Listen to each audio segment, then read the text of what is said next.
صحابی کو پہچاننے کا طریقہ کیا ہے؟ ہمیں کس طرح پتہ چلے گا کہ فلاں شخص جو ہے وہ صحابی ہے؟ صحابہ اکرام یا کسی بھی صحابی کو پہچاننے کے جو طریقے ہیں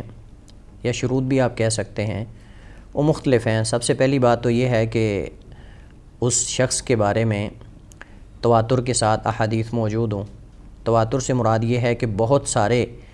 نبی کریم صلی اللہ علیہ وسلم کے ساتھ جو وقت گزارنے والے لوگ ہیں وہ یہ بیان کریں کہ یہ فلاں شخص جو ہے وہ صحابی ہے، یعنی اس کی صحبت کو بیان کرنے والوں کی تعداد تواتر کی حد تک پہنچتی ہو۔ ایک بہت بڑی جماعت جو ہے وہ یہ بیان کرے کہ فلاں شخص جو ہے وہ صحابی ہے، اور اتنی بڑی جماعت ہو کہ ان کو جھٹلانا یا ان کا کسی جھوٹ پر متفق ہو جانا یہ محال اور ناممکن ہو۔ جیسا کہ خلفائے راشدین ہیں، ابو بکر رضی اللہ تعالی عنہ، عمر رضی اللہ تعالی عنہ، عثمان، علی اور دیگر عشرہ مبشرہ صحابہ اکرام ہیں، ان کے بارے میں بے شمار احادیث ایسی ملتی ہیں کہ جن سے ہمیں پتہ چلتا ہے کہ یہ نبی کریم صلی اللہ علیہ وسلم کے صحابہ اکرام میں سے ہیں، اور ایک بہت بڑی جماعت صحابہ اکرام کی وہ ان کی صحبت کو بیان کرتی ہے کہ یہ نبی علیہ السلام کے اصحاب میں سے ہیں۔ اب مسلمانوں کے ہاں ابو بکر، عمر اور دیگر خلفائے راشدین اور عشرہ مبشرہ صحابہ اکرام کی صحبت اور ان کا صحابی ہونا اس قدر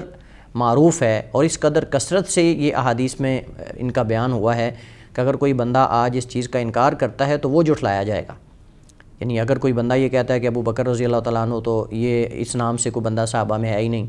یا عمر نام سے کوئی صحابہ میں ہے ہی نہیں، تو بیان کرنے والوں کی تعداد اتنی زیادہ ہے کہ اس بندے کو جھوٹا کہا جائے گا جو بندہ یہ کہے گا کہ یہ صحابہ اکرام میں سے نہیں ہے،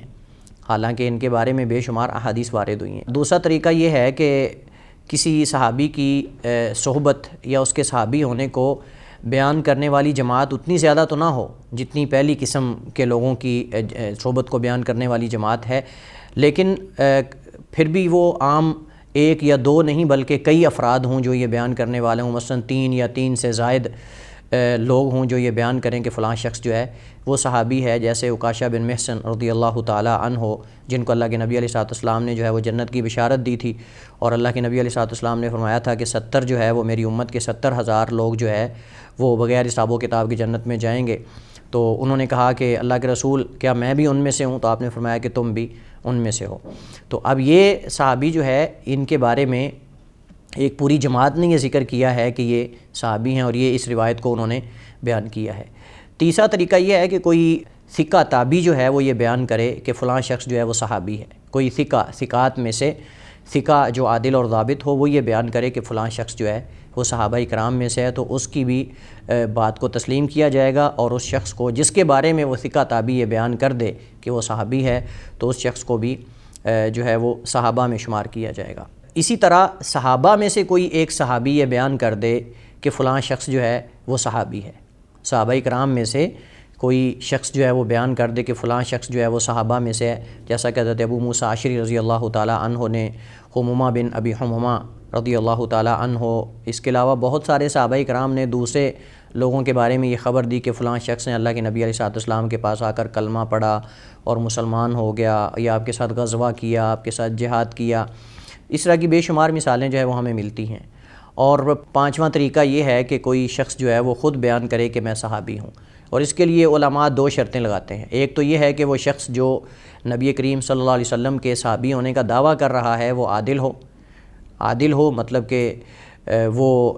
صداقت و امانت کے درجے پر ہو، اور دوسرا یہ ہے کہ وہ اس وقت یہ دعویٰ کرے کہ جب اس کا صحابی ہونا ممکن ہو۔ مثلا مثال کے طور پر وہ 110 ہجری سے پہلے یعنی نبی کریم علیہ السلام کی وفات سے بعد 100 سال تک، یعنی یہ دعویٰ اگر کوئی کرتا ہے تو وہ صحابہ میں شمار ہوگا، کیونکہ نبی کریم صلی اللہ علیہ وسلم نے فرمایا کہ اس وقت جو بھی کوئی نفس منفوسہ ہے، یعنی کوئی بھی زیرو انسان جو اس وقت زندگی دنیا پہ موجود ہے، 100 سال کے بعد وہ زندہ نہیں رہے گا۔ تو اس حدیث سے استدلال کرتے ہوئے محدثین اور علماء نے یہ شرط لگائی ہے کہ اگر کوئی شخص یہ دعویٰ کرتا ہے کہ میں صحابی ہوں تو اس کے لیے 2 شرطیں ہیں۔ ایک تو یہ ہے کہ وہ عادل ہو، اور دوسرا یہ ہے کہ عدالت کے اندر آپ جانتے ہیں کہ امانت و دیانت اور دینداری اور یہ ساری چیزیں، اور دوسرا یہ ہے کہ وہ نبی علیہ السلام کے زمانے میں یہ بات کرے، اور آپ وسلم کا زمانہ اور صحبت کا ممکن ہونا یہ جو ہے وہ نبی کریم علیہ السلام آپ 10 ہجری سے لے کر 110 تک، اور آخری صحابی جو فوت ہوئے ہیں وہ 110 میں حضرت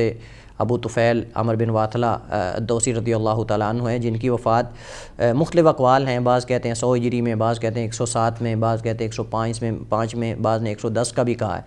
المہم جو سب سے آخر میں قول ہے وہ یہ کہ 110 میں جو ہے وہ زیادہ سے زیادہ آخری صحابی جو ہے وہ فوت ہوئے ہیں، تو اس وقت کے دورانیے میں وہ یہ دعویٰ کرے تو اس کو بھی صحابہ میں جو ہے وہ شمار کیا جائے گا۔ اس میں شرط یہ ہے کہ وہ حالت ایمان میں اللہ کے نبی سے ملاقات کرے اور حالت ایمان میں دنیا سے رخصت ہو۔